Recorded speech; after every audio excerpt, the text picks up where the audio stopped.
Okay, in part number 2 beta, we start our learning with the topic of chemistry, अल्कमाइल लॉर के बारे में एक तरीके से देखा जाए बेटा तो बताया गया है इसमें कि chemistry is an experimental science. एक तरीके से देखा जाए बेटा तो ये प्रयोगात्मक विज्ञान इसको हम कह सकते हैं, experimental science. This science is very useful for various minerals, plants, seeds for the agriculture, making of the various metals or to bring the change in them. It is also useful for making the medicines. ठीक है बेटा, हमको पता है कि chemistry सबसे ज़्यादा तो मेडिसिन बेटा, एक तरीके से देखा जाए तो दुनिया में हर तरीके की जो मेडिसिन है वो केमिकल लैब में जिस तरीके से बेटा सब टेस्टिंग होता है, हर तरह की रिसर्चेज होती है बेटा, उसके बाद इस तरीके के वैक्सीन और मेडिसिन प्रिपेयर होते हैं। तो केमिस्ट्री का उसमें क्या इम्पोर्टेंट है ये हम सभी समझ सकते हैं। इसके साथ साथ बेटा वेरियस जो मिनरल्स हैं उनको किस तरीके से यूजेबल बनाना है, प्लांट्स है उनके लिए इंसेक्टिसाइड, पेस्टिसाइड्स, फर्टिलाइज़र, फिर तरह तरह के बेटा सीड्स हैं, फिर बहुत सारे ऐसे हैं वेरियस जो मेटल हैं बेटा उसमें अलग अलग तरीके के केमिकल रिएक्शंस करके बेटा उनमें शेप साइज स्ट्रक्चर में जो चेंजेस लाना होता है या फिर वो जिस तरीके का फंक्शनिंग उनका बनाना है उस तरीके से उसमें एक तरीके के केमिकल रिएक्शंस किए जाते हैं। तो ये सारी चीज़ों के लिए बेटा केमिस्ट्री यानी कि एक तरीके से जिसको हम रसायन शास्त्र बोलते हैं बेटा, इसका बोलते हैं ना रासायनिक प्रक्रिया, ये चीज़ें होना बहुत जरूरी हो जाती है। अब यहाँ देखो कि आचार्य नागार्जुन और learned Buddhist of Nalanda university is known as Acharya in the field of chemistry. अगर भारत में सबसे ज़्यादा बड़ा किसी का नाम अगर पुराने समय में लिया जाए बेटा तो नालंदा के जो आचार्य थे, आचार्य नागार्जुन, क्योंकि इन्होंने ही भारत में एक तरीके से देखा जाए बेटा तो केमिस्ट्री के फील्ड में उस समय बहुत ज़्यादा काम किया था। तो उनका कंट्रीब्यूशन नॉट वर्दी एक तरीके से देखा जाए तो he had written the books like Ras Ratnakar and the आरोग्य मंजरी। उन्होंने अपने टाइम पीरियड में बेटा दो मेजर ऐसी बुक्स लिखी थी, रस रत्नाकर और आरोग्य मंजरी, जिसमें उन्होंने केमिकल के अलग अलग तरीके के बेटा यूजेस, उनके फंक्शंस, उनके रिएक्शंस, बराबर उन सभी चीज़ों के बारे में जानकारी दी थी। फिर देखो एक बहुत बेटर चीज़ ये भी थी कि Acharya Nagarjuna advocate the use of allopathy along with the herbal medicine.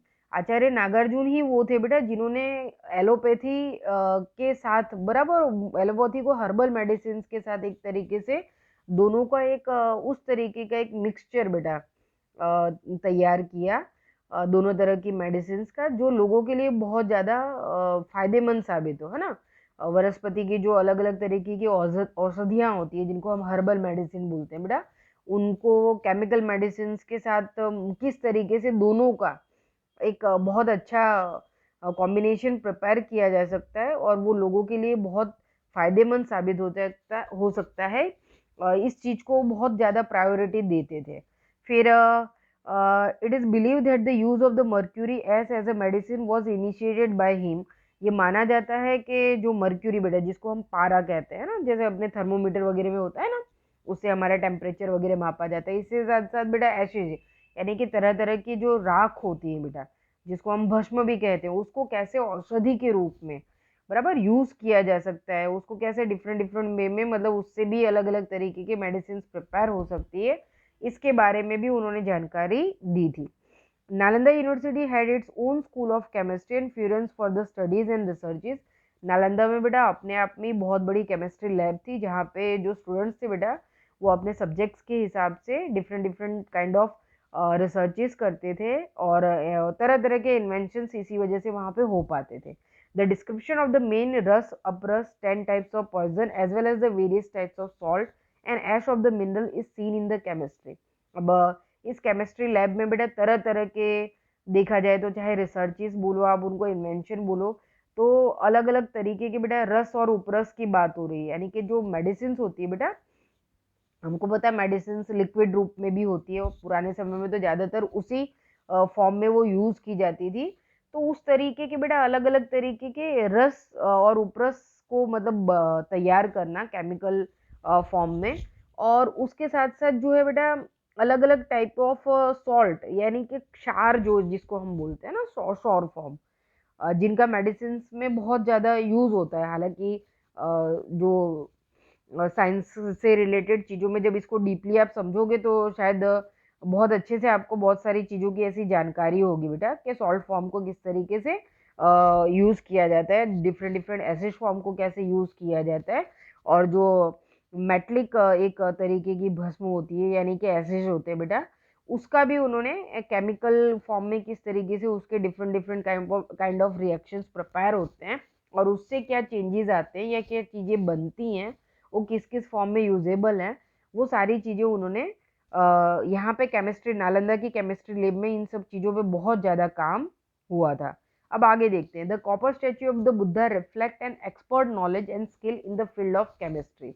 इसके साथ साथ बेटा कुछ ऐसे एग्जाम्पल है, जैसे लॉर्ड बुद्धा का एक पर्टिकुलर कॉपर स्टैच्यू है, बराबर, लगभग 7.5 फीट का है, high and the weight is 1 ton. लगभग देखा जाए तो ये इतनी ऊंची फिट इमारत है जिसका वजन कितना है, 1 ton. 1 ton means 1000 kg, 1000 kilo का, बराबर। ताम्र की मूर्ति हम जिसको कहते हैं, यानी कि कॉपर स्टैच्यू कहते हैं बेटा।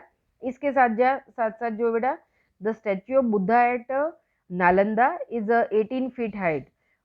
नालंदा के अंदर भी बेटा भगवान बुद्ध की लगभग 18 फीट हाइटेड जो है स्टैच्यू है, उसको भी ताम्र मूर्ति के रूप में हमने देखा है। And existing examples of the Vijay Stambh of 24 feet high iron pillar.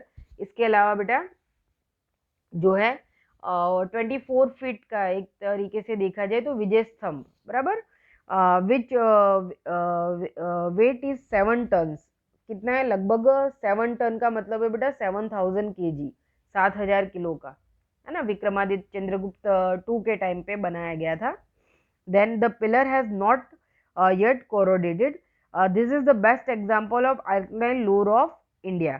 यहाँ पे सिंपली आपको आयरन पिलर दिल्ली में दिखाया गया है। नो डाउट ये पहले किसी और प्लेस पे हुआ करता था बेटा, वहाँ से इसको कैरी करके फिर दिल्ली लाया गया और अभी कुतुब मीनार के जो पर्टिकुलर एरिया है उसी के पास इसको विजय स्तंभ को फिर से वहाँ पे लगभग 600 ईयर्स अगो पहले ऐसा कुछ किया गया था। तब से कुछ इस तरीके की कहानियाँ उसके बारे में बताई जाती हैं। कुछ लोग कुछ हिस्टोरियंस बोलते हैं कि वो पहले से उसी जगह पर बनाया गया था, लेकिन कुछ का ऐसा मानना है कि ये 600 साल पहले ट्रांसफर करके यहाँ पे लाया गया और फिर जो है तब से ये यहाँ पे है। और आज तक सोचो आप, इतना पुराना होने के बावजूद, क्योंकि ये 600 ईयर्स अगो तो दिल्ली के आसपास का टाइम पीरियड बताते हैं, ये उससे भी पुराना है और ये अभी तक इसमें कभी भी जंग नहीं लगा बेटा, है ना। तो ये बहुत ही बेटर अल्कनाइल लोर का एग्जाम्पल हमको दिखने को मिलता है कि एक आयरन पिलर जो अभी तक कभी भी रस्टेड यानी कि जिसमें जंग नहीं लगा है और ओपन, आप पिक्चर में देख सकते हो, बिल्कुल ओपन एरिया है बेटा। हर तरीके की क्लाइमेटिक इफेक्ट होती होगी, बारिश है उसमें भी ये खड़ा है, हर तरीके के सीजन्स में खड़ा है, लेकिन फिर भी ये इस तरीके के बैटल केमिकल रिएक्शन से बनाया गया है बेटा कि जो मेटलिक फॉर्म तैयार हुआ उससे इस तरीके का बेस्ट वो पिलर तैयार किया गया जो अभी तक कभी भी इसमें जंग नहीं लगा है, ऐसा मतलब माना जाता है। और नो डाउट वो अपने आप में खड़ा है, तो प्रूफ भी हमको दिखाई दे रहा है। ओके, अब इसके बाद आ जाते हैं बेटा हम science of medicine and surgery के ऊपर आ जाते हैं। एक तरीके से देखा जाए बेटा तो मेडिसिन और सर्जरी की बात अगर करते हैं बेटा हम, तो इसमें बहुत कुछ जानने जैसा है, बराबर, बहुत ही इंटरेस्टिंग है, बहुत कुछ इसमें जानने जैसा है कि देखो different different kind of medicine को कैसे उस समय प्रिपेयर किया होगा। सर्जरी, आप सोचो कि आज के टाइम पीरियड में भी, है ना, सर्जरी कितना क्रिटिकल, एक तरीके से तरह तरह के ऑपरेशंस होते हैं बेटा, सर्जन्स होते हैं, बहुत ही डिफिकल्ट टाइम पीरियड होता है। तो ये उस समय की बात है बेटा जब साइंस और टेक्नोलॉजी इतनी ज़्यादा भी डेवलप नहीं हुई थी कि उतने बेटर इक्विपमेंट्स और मतलब चीज़ें रही होंगी, लेकिन उस टाइम पीरियड में भी हमारा मेडिसिन और सर्जरी का जो नॉलेज था वो मतलब किस लेवल का था, वो हम यहाँ पे ये जब थियरीज हम पढ़ेंगे तो हम इसको समझ पाएंगे। तो बहुत धीरे धीरे इन पॉइंट्स पे हम जाते हैं, क्योंकि ये एक एक पॉइंट आपके 4 मार्क्स के क्वेश्चन में एक एक पर्टिकुलर टॉपिक आता है बेटा। केमिस्ट्री का भी आ सकता है, साइंस एंड सर्जरी ये बहुत ही मोस्ट आईएमपी है, बराबर। साइंस एंड सर्जरी, फिर मैथमेटिक्स है, वास्तुशास्त्र है बेटा, ये अल्टरनेट एक दूसरे की और में भी आते हैं। और कई बार ऐसा होता है कि चैप्टर 10 का क्वेश्चन यानी कि ज्योग्राफी वाला और चैप्टर 5, ये दोनों अल्टरनेट एक दूसरे के और में आते हैं क्वेश्चन, और कंपलसरी है ये दोनों ही चैप्टर, आना ही आना है 4 मार्क्स में इस क्वेश्चन का, तो आपको इसको अच्छे से प्रिपेयर करना है। अब देखो इसमें क्या लिखा है बेटा कि India attained an unprecedented achievement in the field of medicine and surgery. Since ancient period, Maharshi Charak, Maharshi Sushruta, and Bhagbhat pioneered the Indian medicine, science and surgery through their intense researches and reached to the greatest height. एक तरीके से देखा जाए तो बेटा ये 3 महान जो हमारे प्रणेता कहे जाते हैं, कौन कौन है वो? महर्षि चरक, महर्षि सुश्रुत और वाग्भट्टा, बराबर, इनका नाम आपको भूलना नहीं है। और इन्होंने जो किताब वगैरह लिखी है बेटा, जिनके ऊपर इन्होंने रिसर्चेस करके तरह तरह के मेडिसिन और सर्जरी के बारे में बताया है, तो महर्षि चरक के द्वारा लिखी गई थी चरक संहिता, महर्षि सुश्रुत के थ्रू सुश्रुत संहिता, और वाग्भट्ट के थ्रू वाग्भट संहिता, बराबर। संहिता यानी कि एक तरीके से बेटा उस तरीके के बुक्स के नॉलेज का मतलब एक तरीके का पूरा कलेक्शन है जिसमें साइंस, मेडिसिन और सर्जरी के बारे में बहुत ही डीपली, बराबर, एक तरीके से देखा जाए तो पूरा का पूरा जो एक्सपेरिमेंटल फॉर्म है, यानी कि किस तरीके से एक्सपेरिमेंट्स किए गए, किसके बेस पे उसको प्रूव किया गया, और फिर किस तरीके के मेडिसिन और सर्जरी के अलग अलग तरीके के टूल्स है, इक्विपमेंट्स है बेटा, वो सारी चीज़ें बनाई गई, उसके बारे में बताया गया है। अब देखो सबसे पहले है महर्षि चरक के बारे में बेटा, कि यहाँ पे उनका पिक्चर भी दिया हुआ है, आप देख सकते हो कि Maharishi Charak has written a book Charak Samhita in which he has mentioned over 2000 medicinal herbs। ठीक है, उन्होंने चरक संहिता में बेटा 2000 मेडिसिनल हर्ब्स के बारे में कंप्लीट डिस्क्रिप्शन दिया हुआ है, अंडरलाइन कर देना, चरक संहिता 2000 मेडिसिनल हर्ब्स के बारे में उन्होंने, यानी कि समझो कि एक समय माना जाता था तब बेटा जब भारत में 4000 से 6000 के आसपास लगभग हर्बल मेडिसिन प्लांट्स हुआ करते थे, आज लगभग 1800 के आसपास बचे हैं। तो ये उस समय की बात है जब उन्होंने अपनी बुक के अंदर 2000 मेडिसिनल हर्ब्स की बात की थी, बराबर। इस तरीके की वनस्पति की औषधियाँ बेटा जो हमारी तरह तरह की बीमारियों के इलाज में उपयोगी होती थी, है ना, तरह तरह के डिफरेंट टाइप ऑफ जो डिजीज थे, उन डिजीज को एक तरीके से देखा जाए तो बेटा उनके ट्रीटमेंट के लिए ये हर्बल मेडिसिन काम में आती थी। Maharshi Sushruta has mention the instrument used in surgery, और महर्षि सुश्रुत की बात आती है बेटा तो उन्होंने यहाँ पे देखो उनका पिक्चर दिया हुआ एक तरीके का ऑपरेशन करता हुआ दिखाया है। इन्होंने बेटा डिफरेंट काइंड ऑफ इंस्ट्रूमेंट्स बनाए थे जो सर्जरी करने के काम में आते थे। ओके, तो यहाँ पे आप देख सकते हो बेटा कि इंस्ट्रूमेंट यूज्ड इन सर्जरी, उन्होंने कंप्लीटली इस तरीके के टूल्स जो है बेटा, इंस्ट्रूमेंट जो है वो इन्वेंट किए थे। The instrument were so sharp that they would split a single vertical hair into 2 divisions. ये जो पर्टिकुलर इंस्ट्रूमेंट्स है बेटा, सर्जिकल इंस्ट्रूमेंट है, इतने शार्प होते थे, लगभग माना जाता है एक फिगर के हिसाब से कि उन्होंने कुछ 200 या 400, जहाँ तक मैंने कहीं पर्टिकुलर किसी बुक में पढ़ा था कि उन्होंने लगभग 200 से 400 के करीब ऐसे तरह तरह के डिफरेंट सर्जरी के बेटा इंस्ट्रूमेंट्स बनाए थे। तो यहाँ पे मैंने आपको शायद जो हमारा फर्स्ट चैप्टर था ना, हिस्ट्री का फर्स्ट चैप्टर बेटा, उसमें मैंने आपको कुछ पिक्चर्स दिखाए थे, उन पिक्चर्स में इस तरीके के इंस्ट्रूमेंट का भी एक पिक्चर था। ओके, नहीं होगा तो बाद में मैं आपको पीडीएफ फाइल जब क्लास वर्क भेजूंगी ना तो उसके साथ जो है मैं उसको भी भेज दूंगी, तो आप देखिएगा कि किस तरीके के इंस्ट्रूमेंट्स उन्होंने उस टाइम पीरियड में बनाए थे जो डिफरेंट काइंड ऑफ ऑपरेशंस में यूज होते थे बेटा। तो उन्होंने अपनी बुक में उनके यूजेस के बारे में भी क्लियरली बताया है। द इंस्ट्रूमेंट इतने शार्प होते थे जो वर्टिकल हेयर को, यानी कि हमारा खड़ा बाल है, उसको भी 2 पार्ट्स में काट देते थे। Vagbhatta has written a book, अब वाग्भट की बात आता है कि वाग्भट संहिता is also a very important work. Study of the Charak Samhita, Susu Samhita and Vagbhat Samhita is very useful for every doctor। और महर्षि वाग्भट ने भी एक तरीके से देखा जाए तो बेटा वाग्भट संहिता में डिफरेंट काइंड ऑफ ट्रीटमेंट्स के बारे में बताया बेटा कि कैसे उपचार किया जाता है, किसी भी चीज का निदान कैसे करना है, बराबर, रोग का निदान कैसे करना है। तो हम महर्षि चरक, महर्षि सुषुप्त और महर्षि वाग्भट के बारे में हम समझ सकते हैं बेटा कि उन्होंने उस टाइम पे मेडिसिन और सर्जरी के अंदर कितना ज़्यादा बेटर काम किया होगा। अब यहाँ देखो कि Hindu herbal science of ancient time is enrich with the use collection of mineral and medicine from the plants and animals. और इन्हीं के टाइम पीरियड में बेटा इन्होंने अपनी बुक्स में जो है हर्बल मेडिसिन है उनके पर्टिकुलर प्रॉपर यूजेस कहाँ कहाँ किया जा सकता है, किस तरीके की डिजीज को जो है वो क्योर करने के काम में आ सकती है, ये सारी चीज़ों के बारे में उन्होंने इतना डिटेल्ड इन्फॉर्मेशन बताया है। फिर देखो, this has presented a detailed and complicated process of making the medicine, there classification and there uses. बराबर, उन जो पूरा का पूरा एकदम complicated process of making the medicine, वो पर्टिकुलर हर्बल मेडिसिन प्रिपेयर कैसे करनी है, हर तरीके की प्रोसेस, उसके यूजेस कैसे करने हैं, किस समय कितना लेना है, वो सारी चीज़ें उन्होंने बहुत डिटेल्ड इन्फॉर्मेशन के साथ अपनी बुक्स में बताया था बेटा। They could even stop the blood circulation with the bowl shaped bandage. उन्होंने बेटा उस टाइम पीरियड में एक तरीके से देखा जाए तो जो ब्लड सर्कुलेशन एक तरीके से देखा जाए तो ब्लीडिंग होने लगती है ना, जैसे कोई घाव लग गया या चोट लग गई तो ब्लीडिंग जल्दी से रुक नहीं रही है, तो उन्होंने उस समय एक तरीके से देखा जाए तो बाउल शेप्ड बेटा, है ना, उस तरीके का बैंडेज बनाया था, जो उस पर्टिकुलर प्लेस पे जहाँ से ब्लीडिंग हो रही है, जहाँ से खून बह रहा है, उस जगह पे जब उसको लगा दिया जाता था तो वो एक तरीके का प्रेशर क्रिएट करता था, जिसकी वजह से खून जो है वहां से निकलना बंद हो जाता था। तो इस तरीके के बाउल शेप्ड उन्होंने बैंडेज बनाए थे।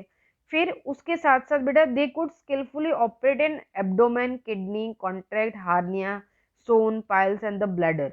बराबर, एक तरीके से देखा जाए बेटा तो वो ये सारे तरह तरह के different different kind of disease है बेटा, हमारे बॉडी के सब इंटरनल पार्ट्स में डिफरेंट डिफरेंट काइंड ऑफ जो है डिजीज होती हैं, बीमारियां होती हैं।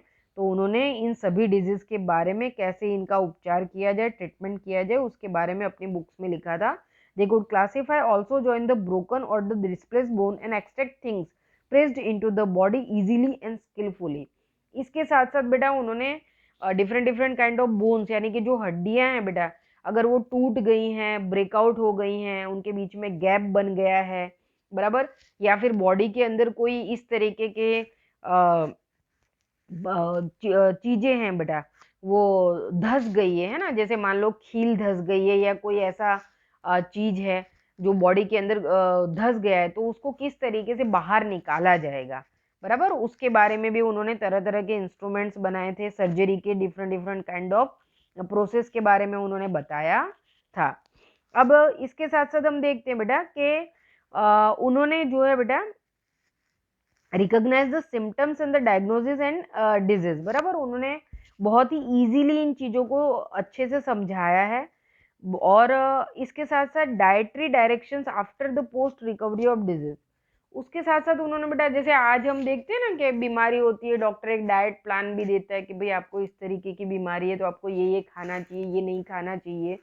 तो उस टाइम पीरियड में वो अपने सारे ट्रीटमेंट के साथ एक डाइटरी प्लान भी हमेशा बताते थे कि भाई किस तरीके का रोग है। तो इन बुक्स में उन लोगों ने ये भी क्लियर किया है कि आपको इस टाइप की डिजीज है तो आपको खाने पीने में, डाइट में यही चीज़ें लेनी है, ये चीज़ें नहीं लेनी है। अगर आप ये चीज़ें लोगे तो आपका रोग और बढ़ जाएगा, ये चीज़ें खाओगे तो आपके रोग का निदान जल्दी हो जाएगा, उपचार जल्दी हो जाएगा। तो कंप्लीट एक डाइटरी प्लान जो है बेटा वो उस समय जो है वो पेशेंट्स को बताते थे।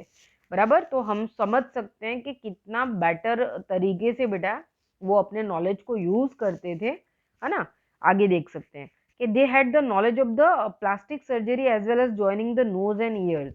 उनके पास एक तरीके से देखा जाए बेटा तो आज के समय में हम जो प्लास्टिक सर्जरी बोलते हैं ना, सब लोग अपने फीचर्स चेंज करा देते हैं, नाक बड़ा है तो छोटा करा देते हैं, आंखें ऐसी है तो वो सुनते हैं हम, खास करके एक्टर और एक्ट्रेसेस के बारे में देखते हैं कि अक्सर वो अपने बॉडी पार्ट्स में कुछ ऐसा प्लास्टिक सर्जरी से चेंजेस कराते हैं, है ना।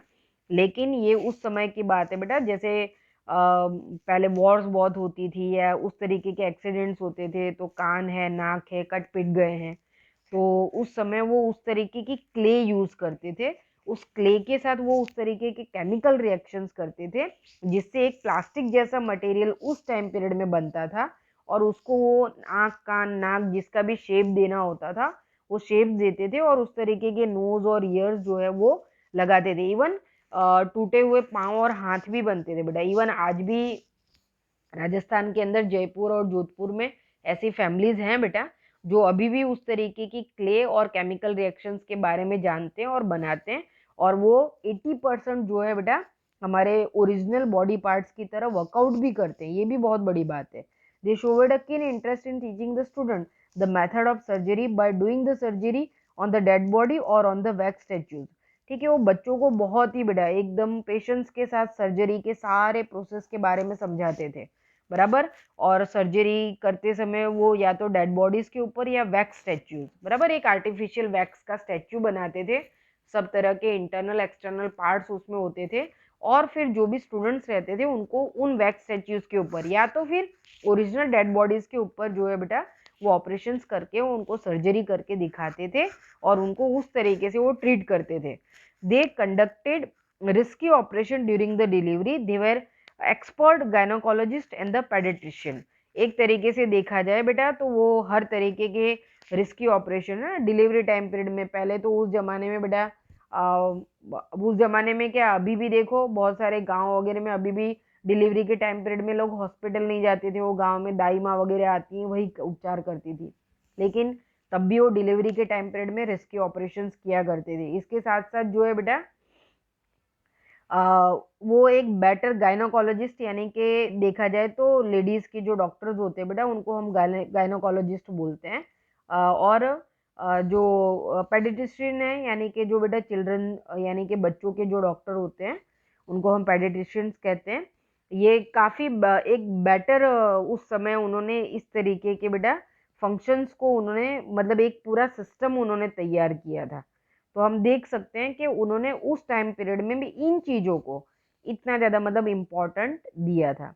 फिर वेटरनरी साइंस की बात आ जाती है बेटा कि क्योंकि उस समय बेटा राजा महाराजा रजवाड़े हर तरीके के अमीर लोग मर्चेंट्स बेटा तो उनके पास हाथी घोड़ों की सेना होती थी, तरह तरह के एनिमल्स होते थे। तो वेटरनरी साइंस का भी बेटा उस टाइम पीरियड में बहुत ही अच्छा यूज़ हुआ था और डेवलप हुआ था कि they wrote a book on disease related to the horse, Ashwa and elephant like a Hasti among them. Hasti Ayurveda, Shalihotra and Ashvashastra are well known. बराबर, उस टाइम पे उन्होंने 3 तरह की अलग अलग किताबें लिखी थी जिसमें हस्ती आयुर्वेद यानी कि एक तरीके से देखा जाए तो हस्ती मतलब कि हाथियों के ऊपर बेटा, क्योंकि राजाओं के पूरी की पूरी आर्मी रहती थी। फिर अश्व यानी कि घोड़े बेटा, उनकी आर्मीज होती थी। और इवन लोकल पीपल भी बेटा ट्रांसपोर्टेशन के लिए गुड्स को कैरी करने के लिए एक प्लेस से one place to another place जाने के लिए इनका यूज़ करते थे। फिर ये शालिहोत्रा भी बेटा एक तरीके से वेटरनरी साइंस के ऊपर ही बेस्ड जो है बुक है, जिसमें तरह तरह के एनिमल्स किस तरीके से उनकी देखभाल करनी है बेटा, उनकी केयर कैसे करनी है, अगर उनको डिजीज है तो किस तरीके से उनका उपचार करना है, उनके खाने पीने में किस चीज़ों का ध्यान रखना है, उन सारी चीज़ों के बारे में बेटा ये हस्ती आयुर्वेद शालिहोत्रा और अश्वशास्त्र के अंदर बहुत ही डिटेल्ड इंफॉर्मेशन दी गई थी।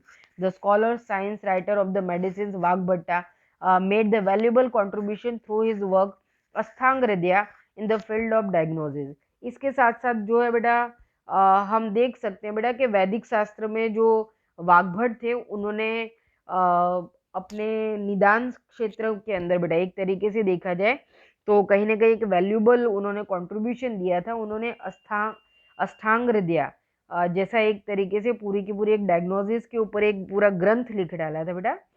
अष्टांग मतलब कि हमारे जो 8 मेन बॉडी पार्ट्स होते हैं बेटा वो, और हृदय मतलब कि हार्ट, बराबर। तो हमारे 8 हार्ट के साथ साथ हमारे 8 मेन बॉडी पार्ट्स के ऊपर उन्होंने पूरा का पूरा एक डायग्नोसिस फॉर्म में एक पूरे की पूरा ग्रंथ लिख डाला था और उसमें डिटेलेड उन्होंने सारी चीज़ें ट्रीटमेंट के बारे में, प्रोसेस के बारे में, हर चीज़ के बारे में उन्होंने बहुत ही अच्छे से समझाया हुआ था।